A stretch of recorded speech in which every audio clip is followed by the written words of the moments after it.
पता नहीं आप क्या क्वेश्चंस पूछेंगे। कॉलेज में स्टूडेंट्स हैं, so they think that okay executive presence तो बाद में देखी जाएगी, when I become an executive then I will develop that presence.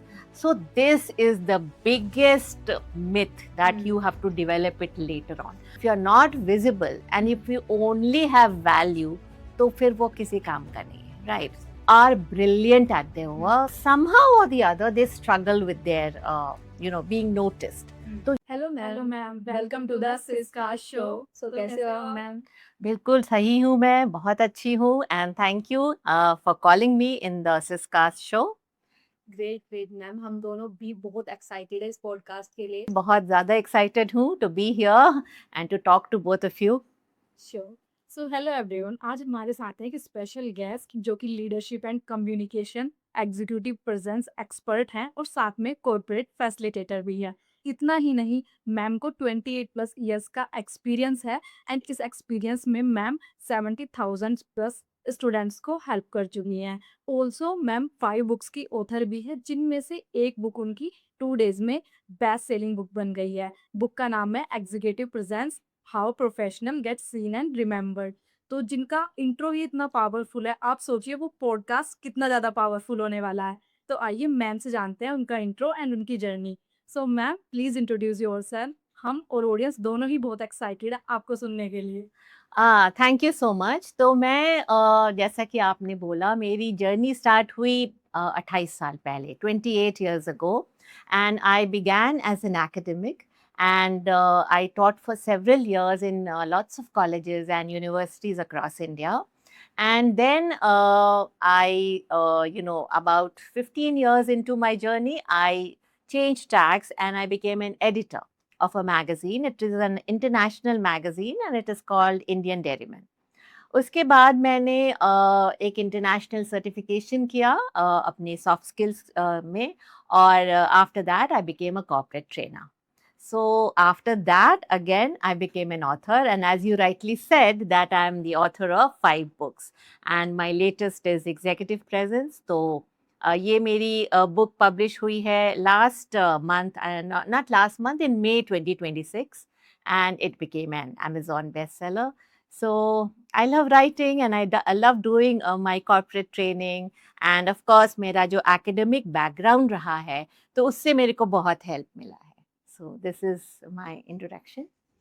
Nice. But then one more thing I want to say कि आपने तो मेरे बारे में अभी जो भी मैं हूँ इसके बारे में बताया. Can I take you back a little? Can I take you back to my childhood? Right.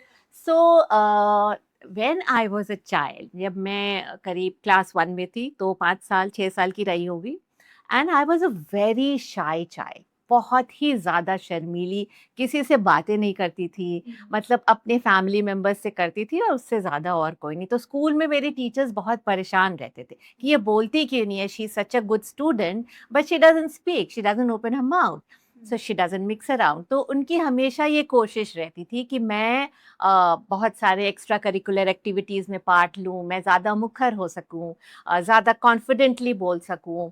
तो ये सब उनकी कोशिश होती थी. And I remember in class 1 there was a play, 1 act play हमारे स्कूल में होता था, उसका नाम था सिंड्रेला. तो सिंड्रेला में मेरा जो था मेन कैरेक्टर था, I was Cinderella, and I was so nervous because stage fright, और बेसिकली आई वाज शाई आल्सो. तो मैं बिल्कुल नहीं चाहती थी कि मैं उसमें पार्ट लूं, लेकिन टीचर्स का तो पूरा जोर था. So I became Cinderella and I started practising, and then I realise that Cinderella का पूरे प्ले में बस एक ही डायलॉग है, एंड दैट इज एक डायलॉग था जो कि mother mother can I also go to the ball. तो मैं बड़ी खुश हुई कि मेरे को तो कुछ बोलना ही नहीं है, बस एक ही डायलॉग बोलना है. So I was happy with that. And then next year class 2 में मैं आई, तो उसमें था स्लीपिंग ब्यूटी, एक प्ले था, उसमें भी मेरे टीचर्स ने मेरे को सेंट्रल कैरेक्टर में डाल दिया था. So then also sleeping beauty का क्या था कि again I was very happy, क्योंकि पूरे प्ले में उसको तो सोते ही रहना था. She slept through out the play, and last में थोड़ा सा था, 1-2 डायलॉग्स थे. सो this is the kind of person I was initially. तो एंड नाउ अब तो बिल्कुल ऑपोजिट, बिकॉज मेरा हमेशा जो करियर जर्नी ही रहा है as an academic, so I was in English faculty, तो बोलना ही है, बोलते ही जाना है। उसके बाद भी जब मैंने ये सॉफ्ट स्किल्स का किया तो I became a trainer, I had my sessions, तो उसमें भी you have to speak so much. तो अब मेरी पर्सनालिटी बिल्कुल ही ओपन हो गई है। तो लेकिन हाँ, शुरू में इसका मैंने सामना किया और धीरे धीरे आई ओवरकेम दैट प्रॉब्लम। बिल्कुल, यस। बिल्कुल। तो हाँ जैसे जी। आपने मेंशन किया कि हाँ। स्टार्टिंग में आप भी नर्वस थे, आपको भी लगता है डर, बट आपने उस चीज़ को अपनी पर्सनैलिटी बनने नहीं दिया कि अब मैं यस। ऐसे ही रहूँगी। आपने हाँ। उसको चेंज किया एंड चेंज हो के आज आप हमारे सामने बैठे हैं। लाइक कितना ब्यूटीफुल आपकी जर्नी है। So yes. अभी हम यस। चलते हैं अपने नेक्स्ट क्वेश्चन की ओर, जो श्योर। हमारा मुझे लगता है बहुत इंपॉर्टेंट है। सेम ही इस चीज़ पे है कि कुछ लोग जो होते हैं, जो अपनी एजुकेशन में बिल्कुल सेम लेवल पे होते हैं, दोनों ही हम्म। सेम लेवल पे है, बट हम्म। कुछ लोग लीडर बन जाते हैं और कुछ लोग हम्म। इनविजिबल हो जाते हैं। इसका हम्म। मेन रीज़न क्या है? हाँ, तो ये तो बल्कि आपने बहुत अच्छा ही क्वेश्चन पूछा है, because in the corporates specially we find that people are working so hard. And you know, in my journey अब तो देखो 28 ईयर्स हो गए हैं मुझे, so I have come across countless professionals and lots of clients, you know, one to one clients या corporate clients who are brilliant at their work, who are, you know, they have very good domain expertise, they are technically very sound, so they perform brilliantly, but somehow or the other they struggle with their you know, being noticed. तो ये होता है कई बार, और अच्छे अच्छे लोगों के साथ ये होता है। So why is this so? Now this is so because you know, एक तो कि आप अपने आप को, you fail to communicate with confidence, with clarity and with structure, वो बहुत ज़रूरी है। तो ये आप नहीं कर पा रहे हैं। और दूसरी चीज़ है कि because of this your presence और your influence becomes limited and your impact becomes limited in the workplace. तो कम्युनिकेशन बहुत ज़रूरी है, जिससे कि आप नोटिसेबल हो जाएं अपने वर्क प्लेस पे।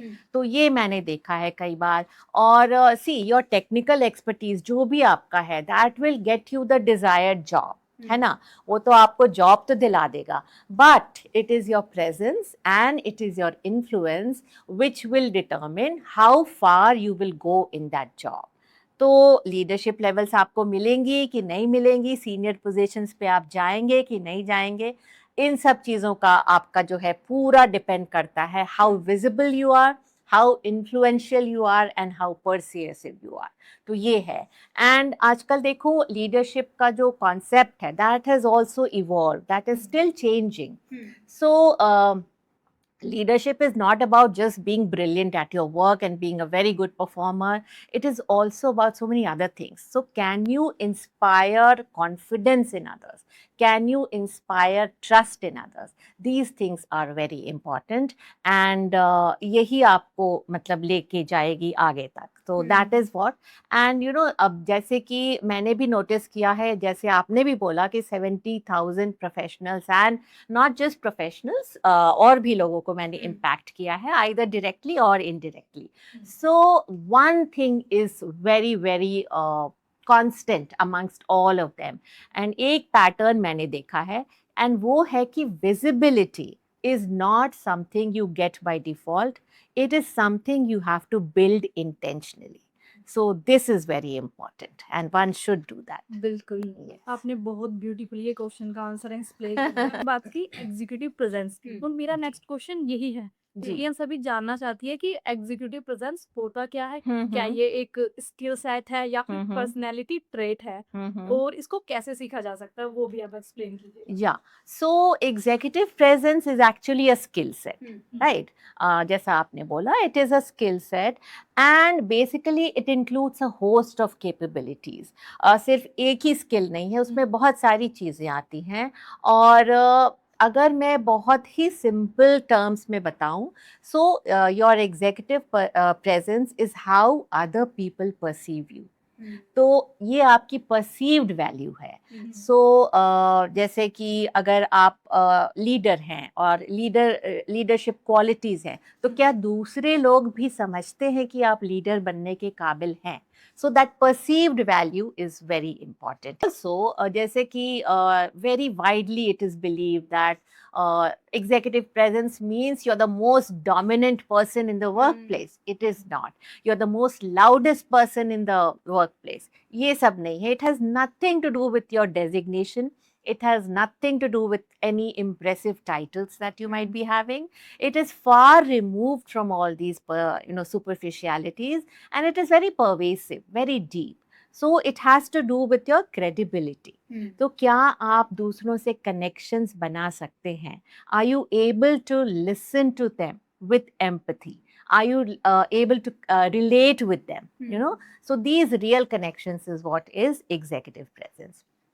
This is what I will say. तो कि ये जितनी भी क्वालिटीज़ हैं या जितनी भी स्किल सेट में आपको डेवलप करने हैं skills, I what I do is I teach them to the professionals, to the corporates, to my clients, and I have a signature impact framework, and through that impact framework I teach the skills which constitutes the entire umbrella of executive presence. Yes. Wow Yeah. मतलब आज मुझे पता चल चुका है कि वो within 2 days में आपकी जो अमेज़न पे बुक वायरल गई थी वो इसी वजह से गई थी क्योंकि आपने इस पॉडकास्ट को बना दिया। लाइक हर एक चीज़ मुझे भी इतना नॉलेज नहीं है लाइक एग्जीक्यूटिव पर्सन्स के बारे में, बट Correct. जो आपने बताया उससे जी. मुझे पता चला कि हाँ, एक्चुअल में क्या होता है लीडरशिप। लीडरशिप का मतलब ये नहीं है कि आप दूसरों को बस अपने पॉइंट शेयर करते जा रहे हो, आप फीडबैक्स को कैसे ले रहे हो, हम्म. दे रहे हो, वो भी बहुत मैटर करता है। बहुत ज्यादा. बिल्कुल। बिल्कुल. यस, यू आर करेक्ट सफलता. बिल्कुल। Yeah. तो अभी जैसे हमने काफ़ी सारी बात करी लीडरशिप की बारे में बात करी, हम्म. जब लीडरशिप रोल्स में जो आने वाले पर्सन्स होते हैं, प्रोफेशनल जो स्टार्टिंग में आते हैं, तो हम्म. फिर क्या कौन-कौन सी बिगेस्ट मिस्टेक करता है आने के बाद, जैसे फाउंडर्स हो गए, एक्सीईओज हो गए, ये आते हैं बट बहुत से मिस्टेक्स भी करते हैं स्टार्टिंग में, तो वो क्या मिस्टेक्स है? या ये भी बहुत अच्छा प्रश्न है क्योंकि biggest mistake that they can do is communication mistakes. How are they communicating at their workplace? And not just at the workplace, but also with the other stakeholders. कैसा उनका communication है? तो उन्हें ये समझना चाहिए कि अब now as they are growing in their careers, they are into more senior positions, they are becoming leaders. So their communication style also has to change. It's a very different kind of style. Earlier, they were into more of executing their tasks well. Now, they have to become enabler of people. Because आप कहीं team leader हो सकते हो, आपके under में या आपके साथ और लोग काम कर सकते हैं. So, you are in charge of those people. You are a leader now. So, it is not as if you are just directing them and demanding work from them. That will not work. So, सबसे बड़ी गलती, the biggest mistake that they do. Yes. तो यही है, अपने आप से फिर पूछते रहना चाहिए कि are you connecting with them individually, are you asking the right questions, are you allowing them to express themselves. Just because you're a leader doesn't mean that you don't have this kind of a communication with them. Are you micromanaging them? ये भी बहुत leaders की आदत हो जाती है because they have to show results. So they micromanage their team that okay, this work has to be done till whatever the deadline is. And instead of micromanaging, are you able to give feedback, and not just give feedback, also receive feedback from them in a meaningful manner? So because receiving feedback is also very important, have you created that kind of a safe space in which they can give you feedback also? तो ये सारी चीज़ें बहुत ज़रूरी हैं. So as a leader, an effective leader, you have to keep this in mind, I feel. Exactly अगर हम And leader है, yeah. लीडर अकेले ग्रो नहीं कर सकता, हाँ, अगर टीम हाँ. के साथ में ग्रो करना है, टीम बिल्कुल. को साथ में लेकर चलना होगा, बिल्कुल, बिल्कुल, फीडबैक बिल्कुल. देने होंगे, फीडबैक लेने भी होंगे। बिल्कुल. ऐसा नहीं है कि हम उनसे सामने वाले से कुछ नहीं सीख सकते, हाँ. डेफिनेटली कुछ न्यू सीख सकते हैं। हाँ. चाहे कुछ ऐसा हो जो हमें नहीं आता हो बट सामने वाले को Yes. आता हो। और मेरे को एक याद आ रहा है, there is a very famous motivational speaker called Simon Sinek. So he has put it very beautifully. He said, leadership is not about being in charge. Leadership is about caring for those who are in your charge.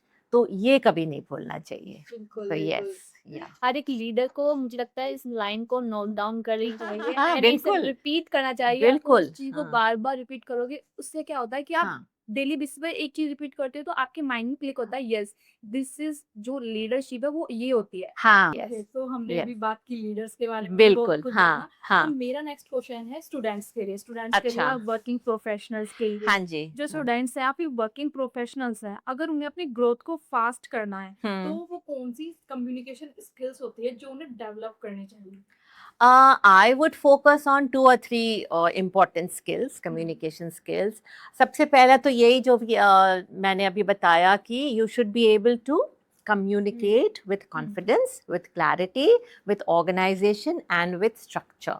And not just that, structure in high pressure situations. क्योंकि ordinary conversations and communications तो सब कर लेते हैं. But this is when you have to speak on the spot. This is when you have to speak impromptu. Then can you do that? And if you cannot do that, if you start rumbling and hesitating and adding so many words which do not really make any sense, तो वो चीज effective communication नहीं होती है. तो इस पे आपको शुरू से ध्यान देना है. Another thing is, of course, for professionals, how to give and receive feedback. That is very important. So I'm not just talking about your appraisal conversations, your reviews, your performance reviews. It could be other things also, like your one-on-one. one-on-one meetings जो होती हैं, आपकी team meetings होती हैं, आप किस तरह से स्टेटस अपडेट देते हो अपने सीनियर को, अपने मैनेजर को. All these things are very important for you to shine out. या इस चीज़ से तो हम दोनों भी एग्री करते हैं कि हाँ जी, जो इमरजेंसी वाली कम्युनिकेशन होती है उसमें बहुत सारे लोग मिस्टेक करते हैं, समटाइम्स हम भी करते हैं, बिकॉज हम भी हाँ, लर्नर्स हैं, हम भी हाँ. ऐसे नहीं कि अभी एक्सपर्ट है, बट लर्निंग कर रहे हैं एंड हाँ. सीख रहे हैं, धीरे धीरे हम भी बिल्डअप करेंगे, तो हम्म. हर एक किसी के लिए ये इम्पोर्टेंट है एंड उन्हें लर्न करना चाहिए। बिल्कुल. और इसके मैं अपने बारे में बताऊं कि as a facilitator, as a communications facilitator, what do I enable these professionals and aspiring job aspirants? How do I enable them with these kind of skills? तो इसमें मैं क्या करती हूँ कि there are certain communication frameworks which I use and which I teach to my clients. And for example, if you have to speak on the spot, आपको preparation का time नहीं है, तो किसी भी टॉपिक पर आप कैसे बोलोगे so that your thoughts are coming out in a very structured manner. तो इसका एक फ्रेमवर्क है, उसका नाम है PREP, PREP, and that stands for P stands for point, R stands for reason, E for explanation and P again for point. तो ये हमारा एक फ्रेमवर्क है जिससे कि आप अपना पॉइंट रखो, फिर उसके बारे में बताओ what is the reason that you have this position, this point, and then give an example and then finally repeat that point, summarize that point again. तो अगर आप ऐसा करोगे then you will be able to just think on the go. You don't have to refer to anything, you don't have to practice anything, right? तो एक तो ये हो गया. कई सारे हैं frameworks.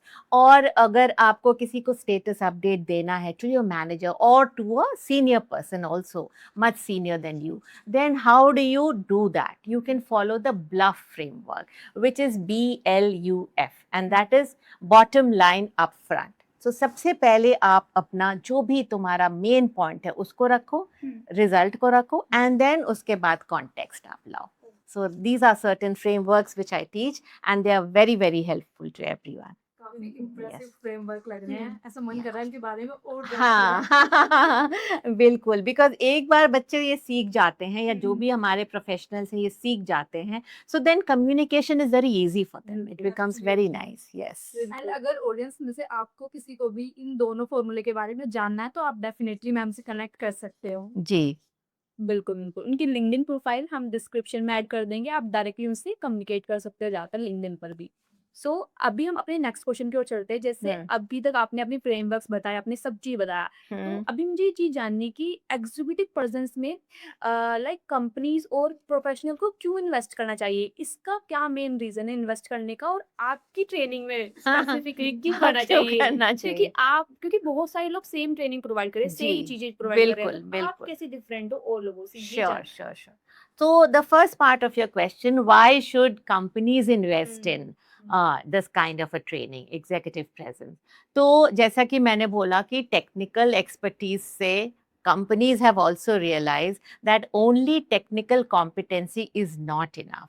There are so many other things. Is the person able to influence decisions? Is the person able to collaborate? Cross-functional collaboration is important. Is the person able to communicate with the external and internal stakeholders?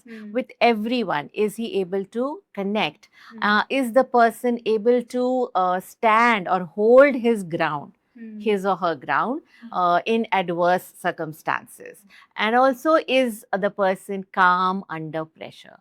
Is the person having gravitas? There are so many qualities that people with executive presence have, and the companies and the organizations realize that a true leader, an effective leader, has to have these qualities. And that is why they will invest in it. That is why they are investing in it so majorly. आज के ज़माने में बहुत ज़्यादा मतलब इसका investment हो रहा है companies द्वारा.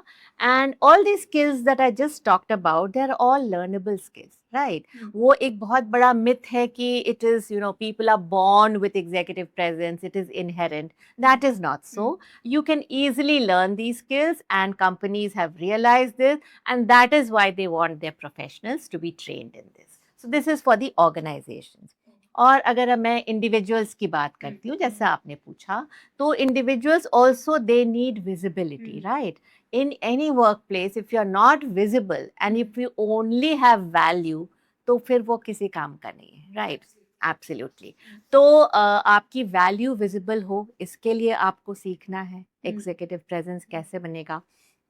Plus, it will teach you how to have very strong networking skills, because not only in your organization but in your industry, what is happening? Are you connecting with people? And if you are doing that, you will become visible. Jaise you just talked about LinkedIn. So are you visible there also? Because I tell all my clients कि आपको LinkedIn पे भी visible होना है, not just offline but also online. So that visibility they pick up through executive presence. और ये सारी चीजें जब करेंगे तो उनकी faster career growth भी होगी. So they have also realized that it is very wise to invest in executive presence. And the second part of your question is, why should they come to me? Of course, they should come to me because I'm the best. But apart from that, on a serious note, see, I don't teach the elements of executive presence in separate silos. I don't teach them in isolation. So what I do is, as I said, I have a framework called Impact Framework, which is my signature framework. And I integrate all the different aspects of executive presence, such as collaboration, such as your influence, such as your ability to persuade, such as your gravitas, your edge, the presence edge. All that I integrate in this framework and I teach it to them. So this becomes very, very practical for them to learn. हालांकि ये अलग अलग अलग जो सिखाते हैं उसमें बस जेनरिक वैल्यू मिलता है लोगों को, उसमें आपको कोई ऐसा नहीं होता है जो प्रैक्टिकली आप अप्लाई कर सको. So instead of giving just theory, I do it in this manner. And also, whenever I have these sessions, whenever there is an engagement, at the start of the engagement itself, I do a presence audit for them, for each individual, be it in a group or be it one-on-one. I do a presence audit, and this audit has a lot of parameters. It has several parameters on which they are assessed. And at the end of it, they are given a report which is called an executive presence profile. तो हर individual को, हर participant को वो report मिलती है, and then it becomes very clear. They themselves can see where am I missing out, what are the points I need to develop, the areas of improvement, and what are my blind spots. जैसे होते हैं ना कि हमें ही खुद नहीं पता है कि मैं कहाँ वीक हूँ, and what are my strengths, of course. So all this becomes very measurable. And what is measurable is applicable. So immediately they can apply it in their workplace. So this is how I am different. And because मेरा मानना है my goal is to bring about lasting behavioural changes, ना कि सिर्फ general communication output देना है, that is not my goal. So building lasting behavioural changes will of course take them to the next level, to the leadership level. So that is my aim. तो ma'am you are the best, जैसे आपने mention किया. Okay. Best इसलिए नहीं, हाँ. Also आपको experience है 28 plus years yes का. हाँ, आप यस ऑथर भी हो. एंड बिल्कुल. साथ में हाँ. आपकी ट्रेनिंग की मुझे एक बात बहुत प्लस पॉइंट लगा कि आप सारी चीजें इसमें कंबाइन करके रहते हो. ऐसा नहीं कि हाँ. अलग अलग नहीं. लोग क्या करते हो, हाँ. अलग अलग प्रोवाइड कर, हाँ. पर्सनलाइजिंग हो गया, या कम्युनिकेशन हो या गया. आप इन सारी चीजों को एक जगह कंबाइन करके जो आपने पूरा बिल्कुल. हाँ. स्ट्रक्चर किया, ये यस. मुझे लगता है बहुत ज्यादा प्लस पॉइंट है. एंड ऑडियंस के लिए एंड बाकी जो वर्किंग प्रोफेशनल स्टूडेंट्स को हेल्प कर रहे हो, काफी ज्यादा हेल्पफुल है. Thank you so much. Yes, yeah. सो अभी तक हमारी क्वेश्चन तो कंप्लीट हो गए, बट मुझे लगता है एक हमारा जो रैपिड फायर वाला राउंड है Hmm. वो बहुत ज्यादा इंटरेस्टिंग होने वाला Oh, है. great. I'm looking forward to it. पता नहीं आप क्या questions पूछेंगे. Yeah. स्टार्ट करते हैं अपना Okay. Rapid fire. Okay. तो मेरा पहला क्वेश्चन है, ग्रेट लीडरशिप को डिफाइन करने वाला एक वर्ड. एक वर्ड है ट्रस्ट. बिल्कुल, अगर लोग आपको ट्रस्ट कर सकते हैं तो फिर इससे बड़ी चीज कुछ है ही नहीं. So you should inspire that kind of trust for yourself in others. You know, ये बहुत जरूरी है. और एक बहुत अच्छी चीज है जो कि I don't know, can I say it, this is the okay. So leadership is about people trusting you even before they have experienced your leadership. तो ये चीज़ बहुत ज़रूरी है. तो आपको बिना आपके लीडरशिप को एक्सपीरियंस किए हुए ही लोग आपको ट्रस्ट करने लगते हैं. That is true leadership. Yes. तो मैं आप यहाँ पे बोलना चाहूंगी, तो मैम तो ग्रेट लीडर है. क्योंकि आप उनसे पहले से ही ट्रस्ट कर पाए. लाइक पॉडकास्ट स्टार्ट होने से पहले मुझे मैम के साथ इतना अच्छा लग रहा था, एंड पॉडकास्ट खत्म होने वाला तो डेफिनेटली और भी अच्छा लगेगा. I am so thankful for you for these compliments. Sure. तो अभी नेक्स्ट क्वेश्चन की ओर चलते हैं, हमारा नेक्स्ट रैपिड फायर. सो आपको क्या लगता है कि एग्जीक्यूटिव पर्सन्स का अगर कोई बॉलीवुड ब्रांड एम्बेसडर होता तो वो कौन होना चाहिए? हाँ, मुझे तो लगता है कि वो जो सबसे फर्स्ट मेरे दिमाग में आ रहा है वो है Amitabh Bachchan. Because just look at his gravitas, just look at his presence. मतलब वो तो कहीं भी चले जाएं, और the way he speaks, the way he is calm, I don't think he has ever lost his temper. I don't think so. So he is the best example in Bollywood for me for executive presence. He embodies it, I think. Perfect. Yes. ये सच में best है, और Yeah. काफी इनकी personality जो एकदम different है. हाँ. का बेस्ट एक्टर है. तो अब हम अपना नेक्स्ट क्वेश्चन पूछते हैं, एक कॉर्पोरेट बज़वर्ड जो अब रिटायर हो जाना चाहिए, आप क्या मेंशन करना चाहोगे? एक जो कॉर्पोरेट में बहुत यूज होता है, लेट्स सर्कल बैक, है ना. हाँ. Let's circle back on this. तो उसको मैं सोचती हूँ कि इसको नॉर्मल इंग्लिश में ही बोल सकते हैं. Instead of complicating the things we can just say let us meet again और let us look at it again. कुछ भी इस तरह की बात बोल सकते हैं instead of let's circle back. So that should retire. बिल्कुल. तो अभी हमारे सारे क्वेश्चन कंप्लीट हो गए, अच्छा. Everything done. Oh but great. आपसे मैं एक चीज जानना चाहती हूँ कि अगर आपको लगता है कि कोई भी एक एडवाइस आप किसी पर्सन लाइक लीडरशिप के लिए देना चाहते हो, तो आप डेफिनेटली दे सकते हो. बिल्कुल. तो मैं यही कहूँगी कि क्या होता है कि एग्जीक्यूटिव प्रेजेंस, स्पेशली जो कॉलेज में स्टूडेंट्स हैं जो अभी आए नहीं हैं, अभी काम करना नहीं शुरू किया, उन्होंने अभी कॉर्पोरेट ज्वाइन नहीं किया. So they think that okay, executive presence तो बाद में देखी जाएगी, when I become an executive then I will develop that presence.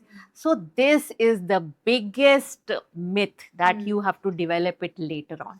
आज से ही आप इस पे काम करना शुरू कर दो, क्योंकि ये it is not an overnight process.